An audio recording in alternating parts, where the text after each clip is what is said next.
ini kan di media sosial itu terdengung sebuah isu yang mana adanya TP2D itu adalah bentuk sikap jenengan sebagai politik balas budi. Sanggahan apa yang akan jenengan berikan?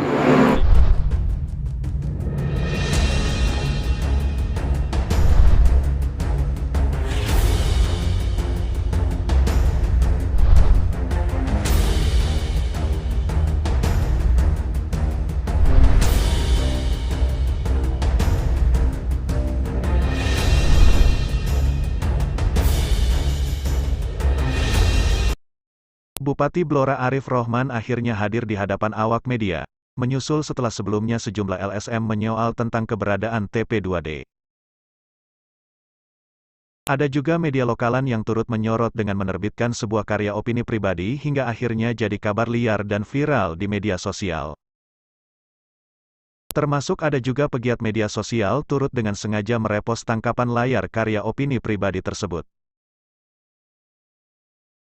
Padahal seperti diketahui, opini tersebut belakangan terungkap dari sumber-sumber yang dituding, ternyata tanpa didasari dengan tabayun terlebih dahulu. Kepada awak media, orang nomor 1 di pemerintahan Kabupaten Blora ini menyampaikan belak-belakan banyak hal tentang TP2D alias Tim 11 bentukannya. Tanggapan ini jika sejumlah pihak mencermati kata per kata kalimat Bupati Blora, sudah barang tentu tidak bakalan menghujat, mencerca ataupun lain sebagainya secara berlebihan.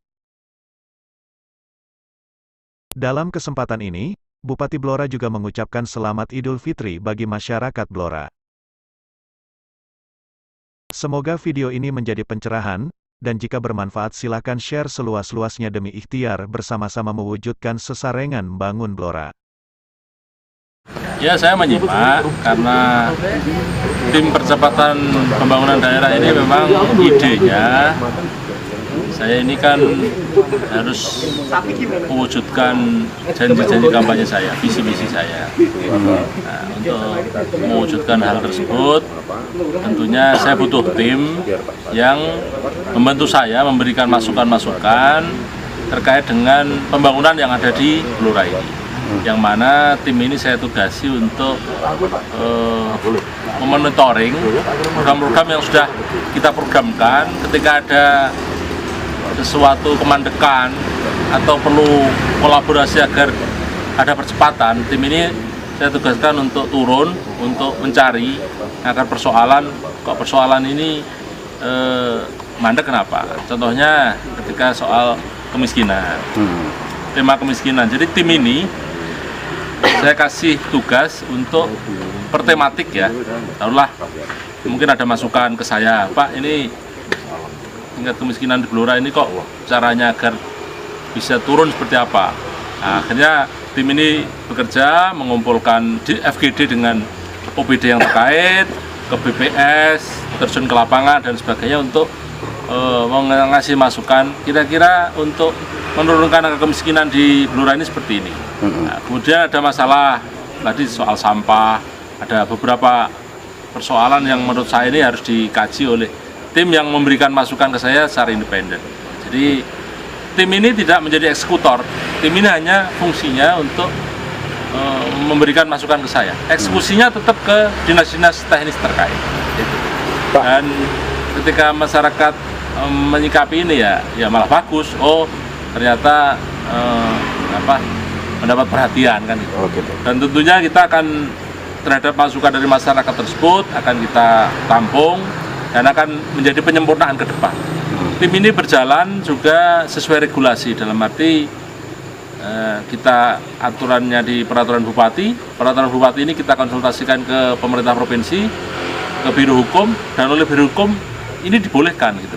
Bahwa kita punya tim. Dan kalau berbicara soal gaji ya, gajinya tidak bulanan tapi berdasarkan honor aja. Jadi taruhlah tim ini saya tugasi untuk mengkaji soal ini, mereka memberikan masukan, memberikan laporan tertulis kepada saya, dan ketika ini sudah saya terima baru mereka menerima honor. Jadi saya kira ya ini mendukung saya untuk, dan boleh ditanya ke OPD apakah terganggu dengan adanya tim ini. Nah, ini mungkin jenengan sudah wawancara ke Bapeda dan sebagainya. Nah, ini justru menjadi kolaborasi antara birokrasi dengan tim yang saya buat ini untuk percepatan pembangunan yang ada di Blora. Pak, ini kan di media sosial itu terdengung sebuah isu yang mana adanya TP2D itu adalah bentuk sikap jenengan sebagai politik balas budi. Sanggahan apa yang akan jenengan berikan? Ya wajar lah, namanya kita ini tim ini yang dulu nyusun sebagian besar nyusun visi misi saya. Yang tahu roh ketika itu kita mau mencalonkan diri ini kan kita menyusun namanya visi misi dan program-program prioritas. Ada beberapa figur yang memang bekas dewan dan sebagainya yang tahu persoalan ketika kami mau berangkat ini kan kita menyusun namanya program dan visi misi yang sekarang diterjemahkan dalam RPJMD dan sebagainya. Nah, ini saya kira keberadaan tim ini untuk meluruskan ketika capaian-capaian yang kita inginkan ini belum tercapai, mereka memberikan masukan kepada kami untuk kembali sesuai dengan visi misi yang kita jalankan. Pak, dulunya terpikir enggak adanya TP2D itu seorang wartawan akan tabrakan dengan KEJ, Kode Etik Jurnalistik? Saya kira itu nanti perlu dikaji ya, yang soal itu nanti kita kaji kembali, karena ketika tim ini kita bentuk memang inginnya berasal dari berbagai perwakilan dari berbagai elemen, termasuk kita memberikan, ada media yang masuk ini dalam rangka untuk memberikan kepada saya masukan bahwa dari sisi pemberitaan, medsos, tanggapan masyarakat ini perlu langkah-langkah seperti ini. Ada juga yang dari akademisi, ada juga yang dari backgroundnya LSM. Nah, ini memang kita buat keanggotaan tim ini berasal dari berbagai elemen yang ada. Atau soal tadi mungkin benturan dengan nanti coba kita kaji lah ini seperti apa. Pak, kinerja TP2D sendiri yang sudah terrealisasi itu apa saja Pak? Bisa disebutkan? Jadi kalau ngukur kinerja TP2D ya berdasarkan tadi, saya ada persoalan ini, soal pelayanan puskesmas taruhlah. Ini mereka kita minta turun, wawancara dengan pasien, dengan petugas rumah sakit, petugas puskesmas. Oh ternyata yang masuk ke saya, ini alatnya kurang Pak, ini kurang inovasi seperti ini. Jadi mengukur kinerja mereka itu tidak bisa seperti mengukur kinerja OPD. Kalau OPD kan karena eksekutor, jadi ya kalau ini kan hanya memang tim ini dibentuk untuk ngasih masukan kepada saya. Ketika masukannya sudah saya terima dan itu untuk perbaikan kinerja OPD, ya sudah dianggapnya ini memang tugasnya hanya seperti itu. Jadi hanya sebatas memberikan masukan terhadap bupati, tidak dia menjadi eksekutor pelaksana di lapangan.